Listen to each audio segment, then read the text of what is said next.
2 बार से प्रधानमंत्री नरेंद्र मोदी इसी बनारस को अपना कर्म भूमि आप समझिए, इसी के साथ साथ लोकसभा क्षेत्र काशी में कितना बदला, ये सवाल बार बार उनके सामने विपक्ष की तरफ से रखा जाता है। इसकी परख हम भी आपको बताएंगे कि जमीन पर वाकई क्या बदला है, क्या नहीं बदला है। लेकिन 400 पार का नारा अब आखिरी चरण के 57 सीटों के चुनाव में किधर जाएगा, ये बहुत दिलचस्प है। और देखिए, यूपी की 80 सीटें, बिहार की 40 सीटें, ये 120 सीटें मिला लीजिए तो अगर 272 का आंकड़ा है मेजोरिटी का, तो 44% तो आपको यहीं से मिल जाता है। ये ताकत है यूपी बिहार की, और इसीलिए वहां की कवरेज आप लगातार देख रहे हैं। और श्वेता, काशी में अगर आप देखिए पीएम का यहाँ से जो पिच है, पिछली बार शिल्पी यादव नंबर 2 पर आई थी समाजवादी पार्टी से, वो भी इधर आ गई है बीजेपी में। पीएम का मुकाबला कांग्रेस अध्यक्ष यूपी के उनसे है, अजय राय से।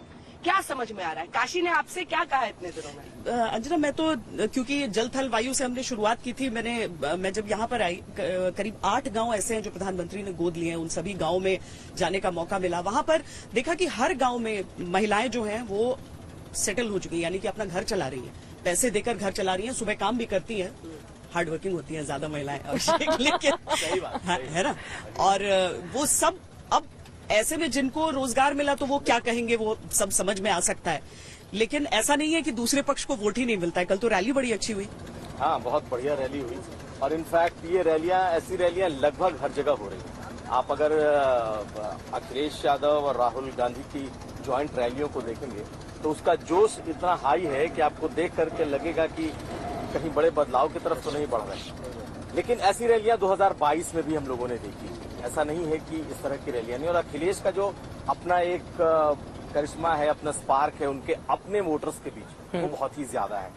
तो वाराणसी ऐसी जगह है, अगर हम पॉलिटिकली बात करें तो मुझे लगता है कि वाराणसी में एक बड़ा चंक प्रधानमंत्री मोदी के विरोध में जाता है। लेकिन जो मैं समझ पा रहा हूं कि कहीं ना कहीं इस बार प्रधानमंत्री मोदी काशी को लेकर ज्यादा कॉन्फिडेंट है। और उसकी वजह मुझे लग रही है 2019 में अगर आप देखें तो लास्ट 2 दिन प्रधानमंत्री मोदी ने बिल्कुल कैंप किया था यहाँ पर, और यहीं से उन्होंने पूरे उत्तर प्रदेश में बाकी जगहों पर, पूर्वांचल में जाते थे, बिहार जाते थे। लेकिन इस बार वो यहाँ नहीं, उनकी टीम ने यहाँ का मोर्चा संभाला हुआ है। और मुझे लग रहा है कि बीजेपी का जो अपना फीडबैक है या प्रधानमंत्री का जो अपना फीडबैक है, उन्हें लग रहा है कि ये बड़ा कंफर्टेबल है। और इस बार उनके मुताबिक देखा जाए तो चूंकि पूर्वांचल में लास्ट 3 दिनों में प्रधानमंत्री नहीं है, लेकिन उनकी टीम ने मोर्चा संभाला हुआ है। हालांकि ये जरूर है कि इस बार जैसी उम्मीद की जा रही है लड़ाई की, इस बार मुझे अच्छी लड़ाई मिलेगी। इंटरव्यू जब मैंने यहाँ पर किया था, देखिए आत्मविश्वास से लबरेज हैं प्रधानमंत्री नरेंद्र मोदी। वाराणसी को लेकर अगर मैं खासतौर से बात करूं, और यूपी को लेकर भी जब मैंने सवाल पूछा था तो उनकी ओर से कहा गया था कि यूपी पिछले दोनों बार के मुकाबले इस बार हमें ज्यादा आशीर्वाद देने वाला है। तो अगर खासतौर से वाराणसी की श्वेता मैं बात करूं तो देखिए 1991 से लगातार ये जो सीट है वाराणसी की, वो भारतीय जनता पार्टी के पास रही है सिर्फ एक बार, 2004 अगर हम छोड़ दें तो तब से लेकर आज तक बीजेपी का दबदबा कायम है। और जब नरेंद्र मोदी खुद ही यहाँ से उतर जाए तो फिर यहाँ की स्थिति वाराणसी की अलहदा हो जाती है। पिछले कई चुनावों में अगर हम देखें, अजय राय जो इस वक्त इंडिया गठबंधन के संयुक्त उम्मीदवार हैं, वो पिछले 3 बार से चुनाव लड़ रहे हैं और तीनों बार तीसरे नंबर पर रहे हैं। ये बात अलग है कि समाजवादी पार्टी का इस बार वोट बैंक उनको हासिल होगा, क्योंकि अखिलेश यादव ने खुद ही उनके लिए प्रचार प्रसार किया है। तो इस बार उनकी स्थिति अलग हो सकती है। लेकिन यहाँ से वाराणसी से मुझे नहीं लगता है कि जिस तरह का कामकाज, समर्थ भी इस बात से अग्री करेंगे कि मैंने खुद देखा है, पहले हम लोग 10 साल पहले जब वाराणसी आते थे, मौजूदा वक्त में आते थे, तो जिस तरह का कामकाज हुआ है, विकास के जो काम हुए हैं, उससे कम से कम, और खुद अखिलेश यादव की ओर से स्वीकार किया गया है कि हम 79 सीटें तो जीत रहे हैं, एक जो टक्कर है वो काशी में है, क्योटो में है। अब उसको भी कहने लगे हैं कि ये भी हम जीत रहे हैं।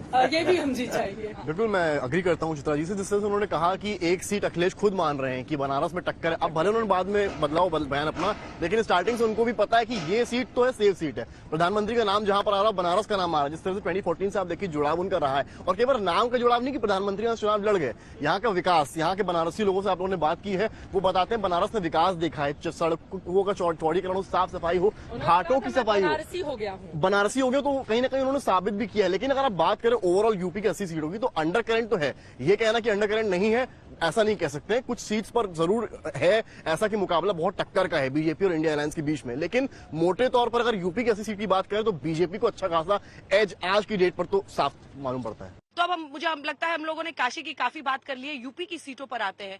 80 सीटें हैं, 13 सीटें जहां पर इस बार वोटिंग हो रही है श्वेता, वहां पर 11 सीटें पिछली बार एनडीए की आई थी।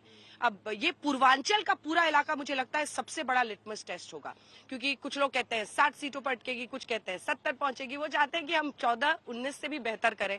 वो डिपेंड करेगा इस बार की वोटिंग पर। अगर इस बार की 13 सीटें जो यहाँ पर यूपी की है, यहाँ पर वोटिंग हो रही है, अगर वो रिपीट परफॉर्मेंस कर लेते हैं तो शायद उनकी स्थिति बेहतर होगी। और कौन सी सीटों पर आप जा पाई थी? मैं मिर्जापुर से लेकर गोरखपुर, बनारस, इन तमाम सीटों पर पहुंची हूँ।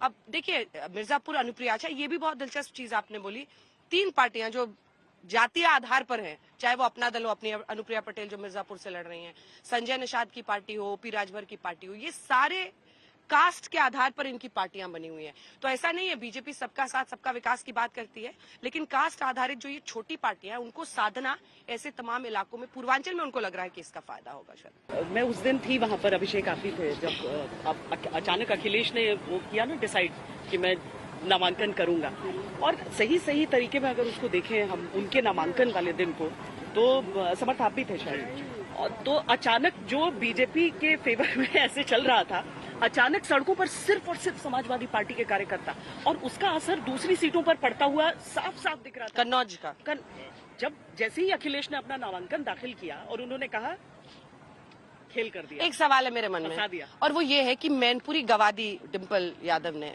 जो मतलब जो कन्नौज पिछली बार, सॉरी, तो इस बार मैनपुरी से वो लड़ी है, और बीजेपी कहती है कि इस बार हम मैनपुरी भी खेल, क्योंकि मैनपुरी ऐसी सीट है जो आज तक समाजवादी पार्टी हारी नहीं और बीजेपी कभी जीती नहीं।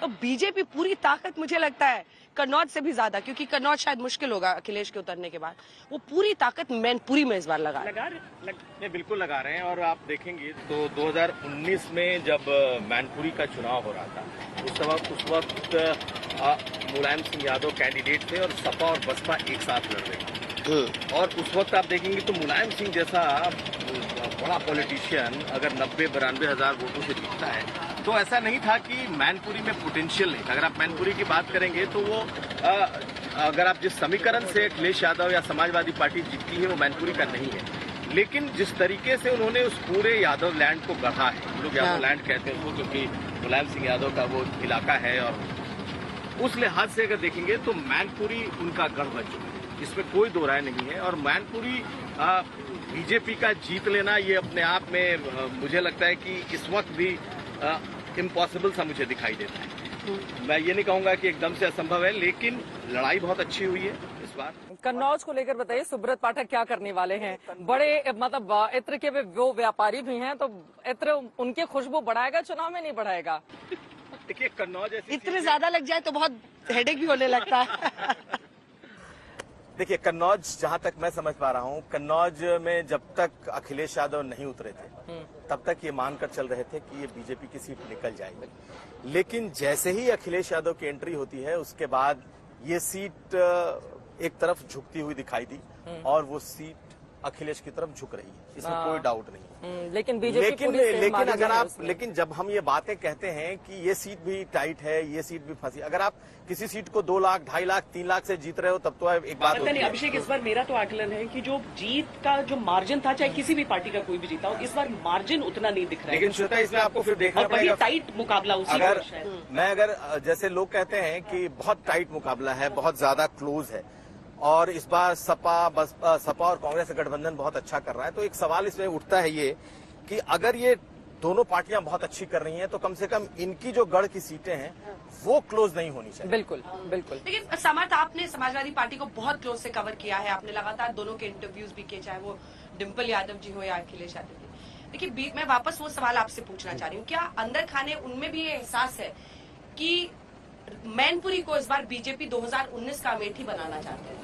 बनाना चाहती है, और बीजेपी के नेताओं से अगर बात करें तो उनके लिए यही है कि जो गढ़ है एसपी के लिए समझ रहे हैं क्या? समाजवादी समझ रहे हैं उस बात को, और इसलिए पूरी ताकत मैनपुरी में झोंकी। आपने देखा होगा कैंपेनिंग, अगर पूरा यादव परिवार, सैफई परिवार वहां पर उतरा था, धर्मेंद्र यादव, शिवपाल यादव, इवन बाहर के जो समाजवादी पार्टी के नेता एसपी हसन, तमाम नेता वहां पर कैंपेनिंग के लिए इसीलिए है क्योंकि जानते हैं परिवार की सीट है, और मैनपुरी की सीट है। सेम कन्नौज में होता है, परिवार की सीट भले कन्नौज ना हो, लेकिन जिस तरह से अखिलेश शुरुआत से लड़े, शुरुआत में राम मनोहर लोहिया ने वहां से चुनाव जीता, फिर मुलायम सिंह वहां से आए, तो एक कनेक्ट उनका कन्नौज से भी रहा है। तो वहां जब अखिलेश का नाम अनाउंस होता है तो आप देखते हैं कि सारे नेता, राम गोविंद चौधरी पुराने सारे नेता वहां पहुंचते हैं। तो समाजवादी पार्टी का जो मैं समझ पाया हूँ ग्राउंड से, कि वो अपने गढ़ों को गंवाना नहीं चाहते हैं। और नंबर 2, जो गढ़ खो चुके हैं फिरोजाबाद, बदायूं जैसे, उनको वापस हासिल करने की भी कवायद है। क्योंकि देखिए at the end of the day वो क्षेत्रीय दल है, उनके लिए लोकसभा चुनाव में आगे वो 27 को भी देख रहे हैं। कांग्रेस के लिए बड़ी रणनीति यहाँ पर यह कि जीतना ही जीतना है।